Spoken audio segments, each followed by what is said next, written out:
Vladimir Poutine est-il un danger pour l'humanité? La réponse dans cette vidéo.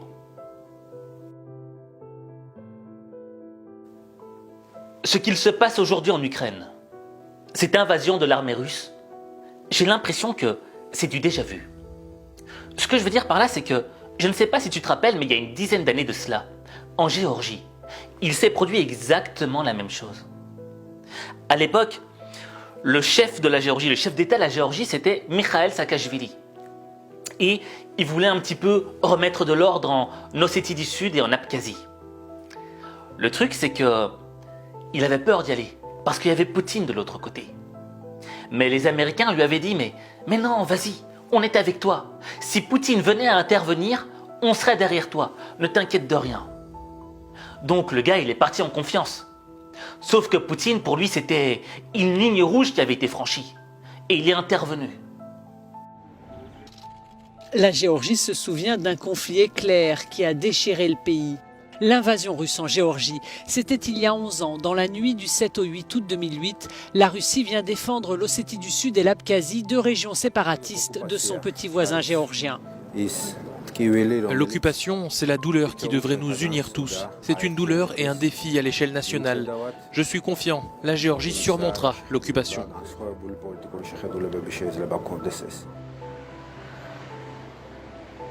Cette occupation dont parle le Premier ministre, c'est celle des forces russes, qui sont toujours présentes dans les deux provinces rebelles.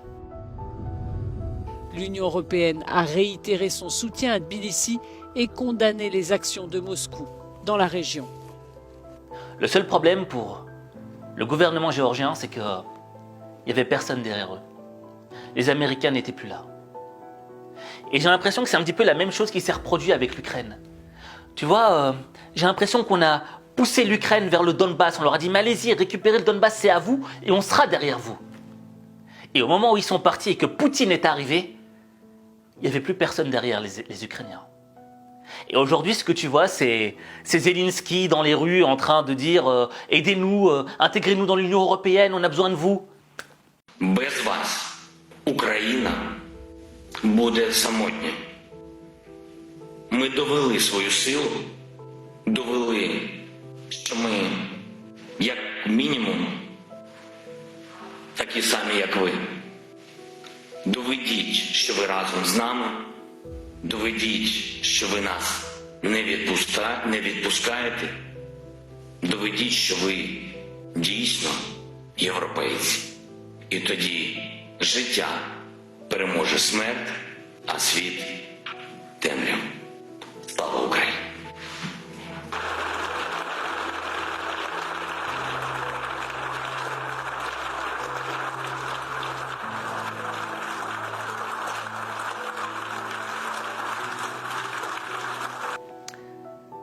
Mais il n'y a personne qui vient pour aider les Ukrainiens. Si, il y a quand même quelque chose. Il y a des sanctions. Apparemment, la FIFA a sanctionné la Russie et ils ne participeront pas au prochain Euro et à la prochaine Coupe du Monde.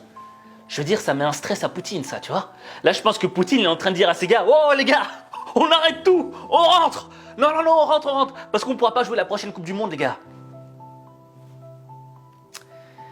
Poutine, au fait, les sanctions, il leur fait pipi dessus.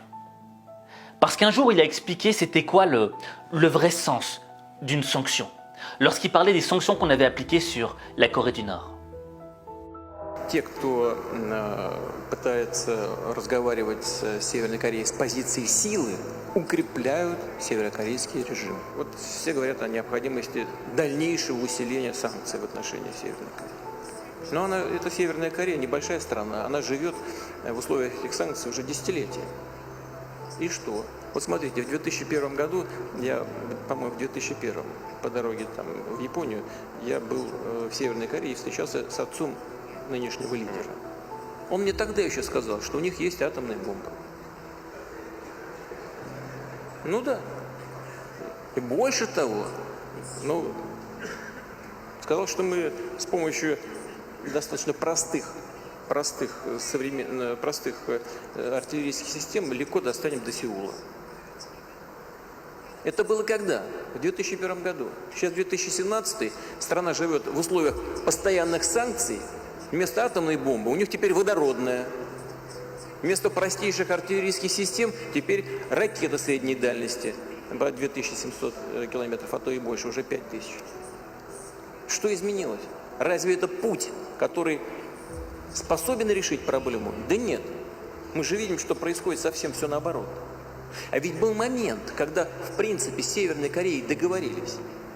Договорились, и она взяла на себя определенные обязательства. Прекратить военные ядерные программы. Нет, надо было буквально там через неделю заблокировать счета северокорейских банков. Потому что кому-то показалось, что те обязательства, которые Корея Северная на себя взяла, слишком малы. Они могут и должны сделать больше.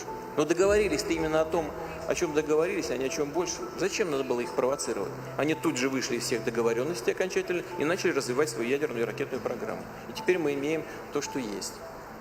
И водородные бомбы вместо атомной, и ракеты еще, кроме артиллерийских систем, в том числе систем залпового огня, которые бьют на 60, минимум на 60-70 километров, и неизвестно, где они зарыты у них там, и где спрятаны.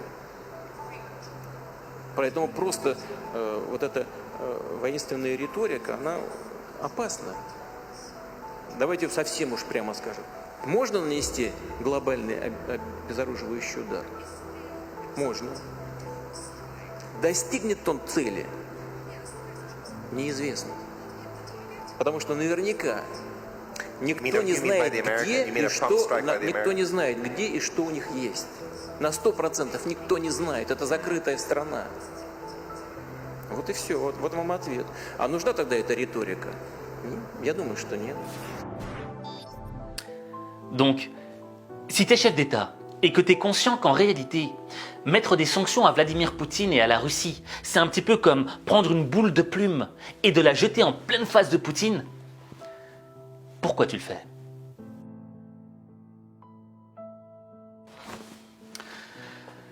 La vérité, c'est que les sanctions, ça n'arrête pas les balles. Les sanctions, ça n'arrête pas les missiles. Les sanctions, ça n'empêche pas les morts, les victimes qui n'étaient pas coupables. Au fait, les sanctions, ça sert à ne pas perdre la face. Parce que tu es dans une position d'impuissance. Tu ne peux rien faire. Et c'est pas que les États occidentaux sont faibles, c'est pas ça que je veux dire. C'est qu'ils sont coincés. C'est un petit peu comme la Corée du Nord. La Corée du Nord, on sait très bien qu'elle a l'arme nucléaire. Et c'est une des raisons pour laquelle elle n'est pas attaquée. Pourtant, en termes de PIB, elle vaut rien. Je veux dire, en termes de puissance générale, la Corée du Nord, c'est rien. Pourtant, il n'y a personne qui peut l'attaquer. Il n'y a personne qui peut se permettre d'essayer d'attaquer. Et je me souviens que, quand j'étais plus jeune, je regardais les guignols de l'info sur Canal. Et il y avait une scène qui m'avait toujours marqué. C'était le président coréen du Nord, Kim Jong-il, à l'époque, qui était en train d'insulter et de cracher sur la face de George Bush. Et lui, il faisait rien. Et Monsieur Sylvestre, diplomate américain. Fils de pute d'américain de ta race. Oui, bonsoir aussi. Messieurs, l'axe du mal défini par George W. Bush comprend notamment la Corée du Nord et ce week-end, cette Corée a menacé, je cite, de débarrasser la terre des États-Unis. C'est une menace grave, une déclaration de guerre. Non, c'est pourquoi pas. Prévention, nous allons raser l'Irak. Grosse pédale américaine de merde. Justement, dans la...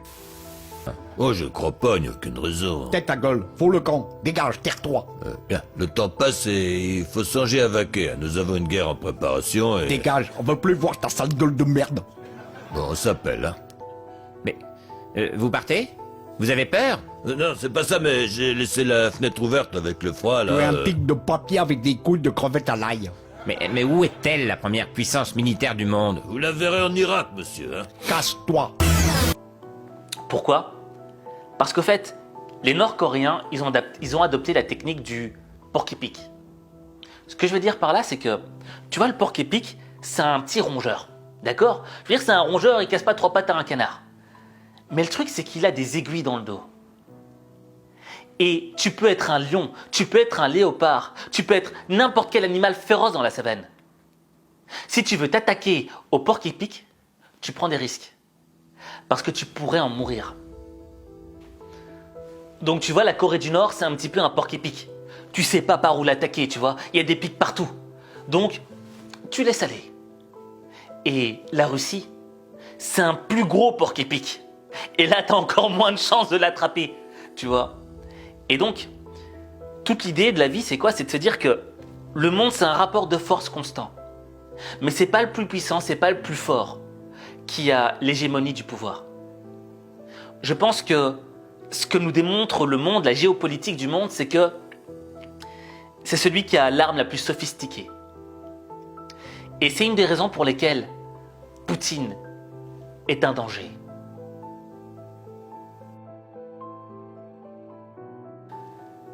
Tu vois, là, Poutine, il est chaud.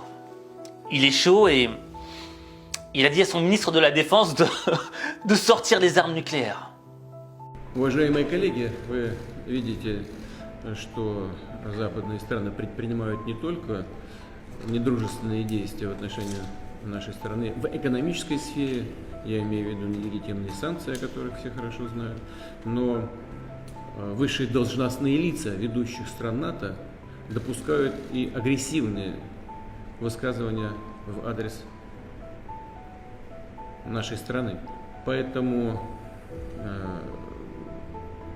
приказываю министру обороны и начальнику генерального штаба перевести силы сдерживания российской армии в особый режим несения боевого дежурства.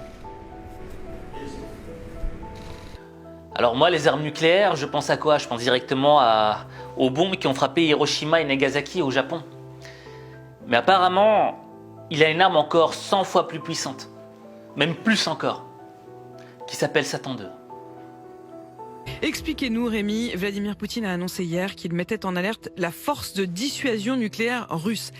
Quelle menace représente aujourd'hui l'arsenal nucléaire russe? Eh bien, c'est tout simplement le plus grand arsenal nucléaire du monde devant les États-Unis. Les Russes possèdent, d'après les experts, plus de 6000 ogives nucléaires. Alors là-dedans, il faut faire le tri. Il y a des ogives qui, en fait, ne sont pas opérationnelles, qui sont en réserve, qui sont en fin de service. Mais même si on regarde uniquement les ogives opérationnelles, ce qu'on appelle les ogives déployées, ça reste colossal. La Russie en possède plus de 1600 têtes nucléaires prêtes à être lancées depuis le sol, depuis un sous-marin ou depuis un avion. Alors les États-Unis en ont un peu plus, mais les deux pays ont augmenté leur arsenal l'an dernier. Ils s'étaient mis d'accord en 2010 sur une limite à ne pas dépasser, mais ils s'approchent de cette limite. Et surtout, depuis 10 ans, la Russie a largement modernisé son arsenal. Elle a dépensé énormément d'argent pour ça. Et d'ailleurs, l'OTAN le disait encore récemment, dans le domaine nucléaire, la Russie impose désormais des défis d'un genre nouveau. C'est-à-dire, ce sont des missiles encore plus puissants? Oui, des missiles que Vladimir Poutine présente fièrement lui-même ces dernières années, notamment celui qu'on surnomme Satan II, c'est l'OTAN qui le surnomme comme ça. Satan II, c'est le plus gros missile nucléaire intercontinental jamais conçu, un missile qui peut frapper à plus de 10 000 km et qui peut détruire un territoire grand comme la France ou comme le Texas. C'est ce que disent en tout cas les autorités et les médias russes. Il faut se méfier évidemment des annonces de la communication, mais d'après l'OTAN, la Russie travaille effectivement sur de nouveaux types de missiles, en particulier des missiles hypersoniques, c'est-à-dire des missiles qui volent à une vitesse extrêmement élevée, à une faible altitude et qui en plus peuvent manœuvrer en vol, ce qui les rend très difficiles à tracer pour l'adversaire. Alors ces missiles sont aujourd'hui en phase de test, mais ce qui est sûr, c'est que la Russie possède déjà des armes extrêmement puissantes, beaucoup plus puissantes que celles qui avaient frappé Hiroshima ou Nagasaki, et certaines de ces armes sont en position de frapper l'Europe. C'est pas tout à fait rassurant votre chronique, j'avoue. La situation est chaude. Je veux dire, il y a de quoi s'inquiéter, parce qu'on est en plein dans la zone qui va se faire peut-être sataner. Tu vois ce que je veux dire? Mais par rapport à Vladimir Poutine, il y a un passage médiatique qui m'a marqué. C'est celui-là. Вы предлагаете начать переговорный процесс? Нет, я... Или признавать суверенитет их? А я Говорите прямо. Я поддержу предложение о признании... Поддержу или поддерживаю? Говорите прямо, Сергей. Поддерживаю предложение... Так и скажите, да или нет? Да. Поддерживаю предложение о вхождении Донецкой и Луганской народных республик в состав Российской Федерации. Да, мы об этом не говорим, мы этого не обсуждаем. Мы говорим о признании их независимости или нет. Да. Я поддерживаю предложение о признании независимости. Certains ont dit, regardez Vladimir Poutine, il est en train d'humilier son chef du renseignement, il veut montrer sa puissance, sa force, il gonfle les muscles, il humilie les autres. Non, je pense pas que c'était ça en fait. Je pense que Vladimir Poutine était sous tension. Et tu le vois, hein, il a un sourire, mais un sourire avec des crocs acérés, tu vois. Il est sous tension, il est nerveux. Regarde juste sa position sur la table. Quand il a les deux coudes posés sur la table et la tête en avant, tel un félin qui s'apprête à chasser une proie, il est en mode attaque. On a vu ça quand Macron est venu le rencontrer, avec cette table qui les séparait. Discussion directe, mais je pense que, en tout cas, nos contacts n'ont jamais cessé pendant ces 2 années. Et de plus, le volume de nos échanges, malgré la pandémie, a augmenté. Si au moment de la pandémie, il avait baissé de 15%. Tu vois, cette position-là, elle veut dire beaucoup. Il est agacé, il est nerveux. Et ça me rappelle encore une autre situation où il était agacé par l'un de ses ministres. Да, я прерву на секундочку. Андрей Юрьевич, как вы прокомментируете? Вот как вы это прокомментируете? Доллары в рубли. Перевод для сервидорных компаний. Поручение президента. Мы по этому поручению отдельно доложим по выполнению этого поручения. Ну, в этом направлении двигаетесь? Безусловно. Да? Есть какие-то трудности? Трудностей нет. Ну а что? Вы не хотите говорить под камерой? Какие-то проблемы здесь? Проблем нет, Владимир. Мы все это сделаем, исполним, доложим, соответственно. Сделаем, исполним, доложим, соответственно. Ну, у вас возражения какие-то есть по этому? Нет, у нас нет возражений. Нет? Ну да, в чем дело? Да давайте сделаем. Возражений нет. Это действительно повышает, ну, еще один шаг в укреплении национальной валюты. Là, Poutine, il est en mode félin. Un félin prêt à attaquer, tel un lion, tel un tigre, tel un jaguar. Tu vois, il a sa tête penchée en avant, vers son interlocuteur, vers sa proie, les coudes posés. Il bouge plus, son corps ne bouge plus, ses yeux sont fixes sur sa proie. Le mec, il est grave énervé, grave nerveux. Et il n'a pas besoin de démontrer sa puissance. Et parce qu'il est déjà puissant, il le sait. Et tu vois, je suis d'accord avec François Hollande. Enfin, à moitié d'accord. François Hollande avait dit que c'était du bluff quand Poutine avait dit qu'il allait sortir ses armes nucléaires. Et pourquoi est-ce que je suis à moitié d'accord?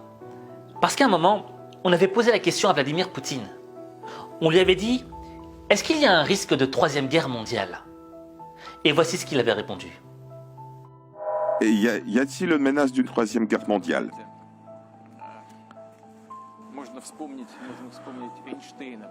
On peut citer Einstein qui a dit, je ne sais pas par quel moyen sera conduite la 3e guerre mondiale, mais la 4e sera conduite avec les bâtons et les cailloux.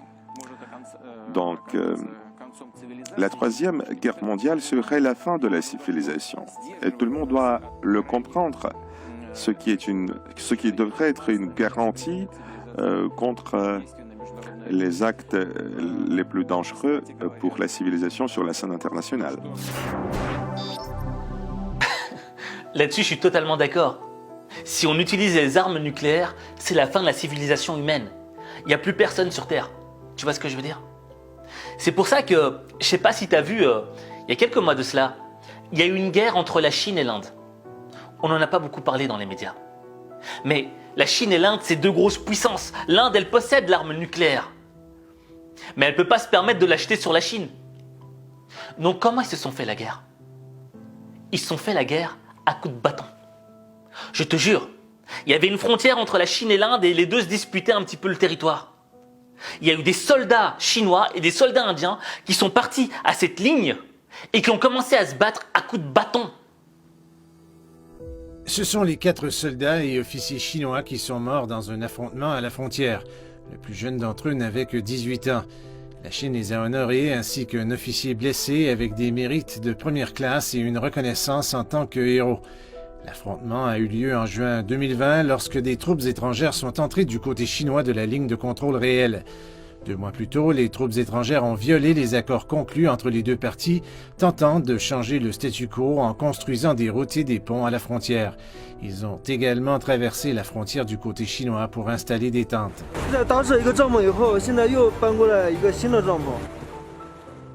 Le jour de la rencontre meurtrière, le commandant du régime chinois, Chi Fa-bao, a dirigé quelques soldats pour négocier. Cependant, ils ont été confrontés à de violentes attaques. Avec un nombre beaucoup plus important de soldats, les troupes étrangères ont tenté de forcer les troupes chinoises à céder. Mais ils ont fait face à une résistance tenace et les deux parties ont subi des pertes. À l'arrivée des renforts du côté chinois...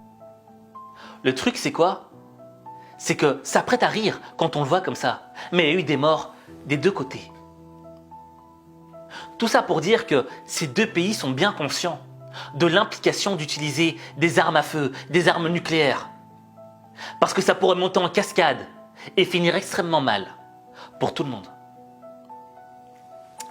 Donc, Poutine, il est totalement conscient de ce qu'est une arme nucléaire, des conséquences de l'utilisation de l'arme nucléaire. Alors, pourquoi est-ce qu'il a menacé l'Occident? Pour quelle raison?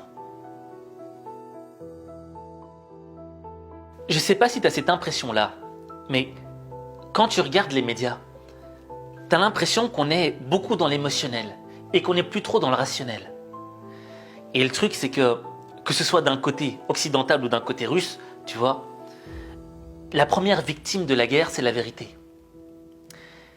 Et le problème, c'est que là, on commence à être trop en surface.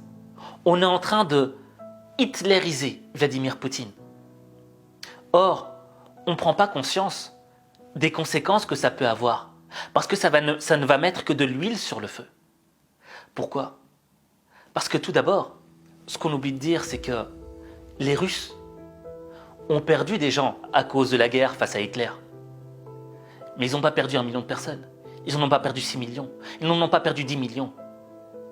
Il y a eu 20 millions de morts parmi les Russes lors de la Deuxième Guerre mondiale. 20 millions. 20 millions, c'est quoi? C'est, tu prends la Belgique, tu tues tout le monde. Et une fois que tu as tué tout le monde, tu rajoutes encore 10 millions de personnes. Et tu tues une deuxième fois tout le monde. Ça veut dire qu'aujourd'hui, chaque Russe a eu un membre de sa famille qui est mort à cause d'Hitler. Poutine, les parents de Poutine, ils ont vécu la famine. Ils ont vécu la famine à cause de cette Deuxième Guerre mondiale. Et ils en ont même perdu un enfant. Donc Poutine, quand tu lui dis Hitler, sachant qu'il a peut-être perdu un frère, quel effet ça va avoir sur lui? Il va encore avoir plus de détestation pour l'Occident. Donc tu vois, cette idée de mettre de l'huile sur le feu, d'être trop dans l'émotionnel, c'est pas bon. C'est contre-productif. Ce qu'il faut, c'est rentrer dans le rationnel et essayer de comprendre avec des lunettes rationnelles pourquoi est-ce que Vladimir Poutine nous menace. Pour quelle raison? Quand tu regardes les choses de manière logique, tu vois que la guerre en Irak, la guerre en Libye, la guerre en Afghanistan n'a pas été gagnée par les plus puissants. Je veux dire, aujourd'hui en Irak, est-ce que l'Amérique a remporté la victoire? Je ne pense pas. En Afghanistan, ils se sont retirés. Au fait, Poutine, il n'a pas envie de s'enliser dans une guerre où les civils vont être armés et où il devra lutter contre des rebelles, etc. Parce qu'il sait qu'il va s'embourber. Donc, lorsqu'il te menace comme ça, il demande une porte de sortie. Je ne sais pas si tu as lu le livre « L'art de la guerre » de Sun Tzu.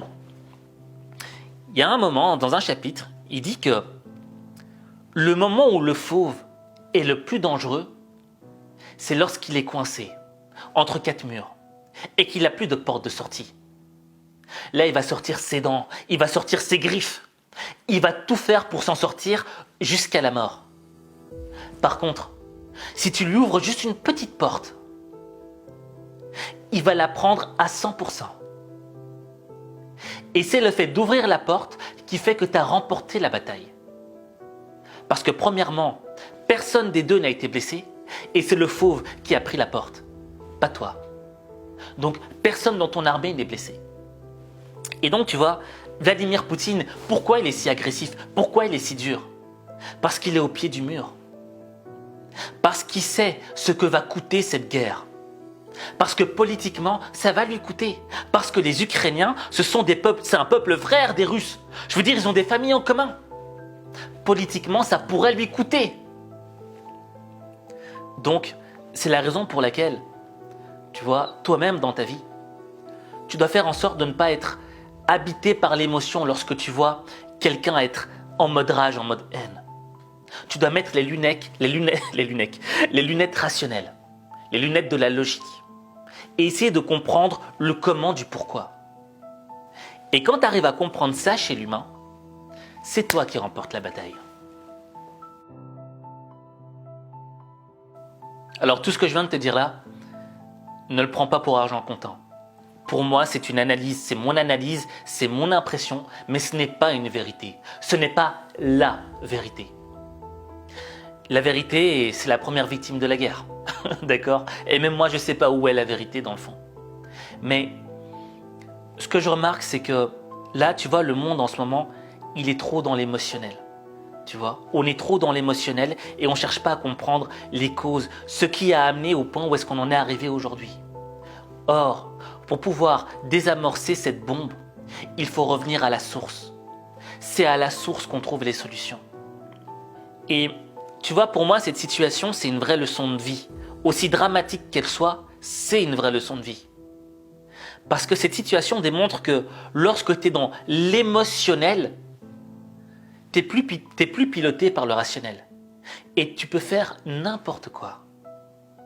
Ce que je veux dire par là, c'est que peut-être que tu es entrepreneur, tu es manager, tu vois, ou tu vas amener à être manager, ou même président. Je sais qu'il y a le futur Obama qui nous regarde, et c'est peut-être toi. Et le truc, c'est que tu vas faire face à des gens qui, émotionnellement, vont aller trop loin à un certain moment. Mais tu dois comprendre que quand une personne va trop loin dans la menace, dans l'attaque, alors qu'elle ne devrait pas réagir comme ça, c'est qu'elle a l'impression d'être au pied du mur. Et si toi tu commences à l'attaquer, la taper encore plus, elle va sortir les griffes. Et dans le fond, ça va créer une situation conflictuelle, très grave. Et personne ne va en sortir gagnant. L'idée de la vie, c'est quoi? C'est d'essayer de maîtriser ce côté émotionnel, de le mettre de côté et d'être piloté par le rationnel. Parce qu'il n'y a que les gens qui sont pilotés par le rationnel qui trouvent des solutions. Quand tu es piloté par l'émotionnel, tu es dans le stress, tu es dans la peur, tu es dans le doute. Il y a plein d'émotions, plein de choses qui passent dans ta tête. Et tu n'arrives plus à y voir clair. Donc, je pense que une des clés pour réussir sa vie, pour être un pilote de sa vie, c'est d'être capable de mettre les lunettes de la logique quand tout autour nous pousse à être dans l'émotionnel. Parce que si tu arrives à mettre les lunettes de la logique quand tout te pousse à l'émotionnel, crois-moi, tu vas te différencier des autres. Et si tu arrives à te différencier des autres, c'est là que tu transformes ta vie. Parce que tu comprends, parce que tu vois la vérité, tu es clairvoyant, tandis que les autres sont aveuglés par l'émotion. Et c'est quand tu es clairvoyant que tu arrives à changer ta vie. Mais ta vie, il n'y a que toi qui peux la transformer. Il n'y a que toi. Comme je t'ai dit, il ne faut pas prendre pour argent comptant tout ce que je t'ai dit. Comme toi, je suis à la recherche de la vérité. Et il y a des éléments que je ne trouve pas. C'est pour ça que j'aimerais te poser la question. Quelle est ton opinion à toi par rapport à ce conflit? Et si tu es ukrainien ou si tu es russe, comment est-ce que tu vois les choses? Quelles sont tes infos à toi? Partage-les en commentaire pour pouvoir nous permettre de nous enrichir et de mieux comprendre ce qui se passe. Sur ce, je te remercie d'avance.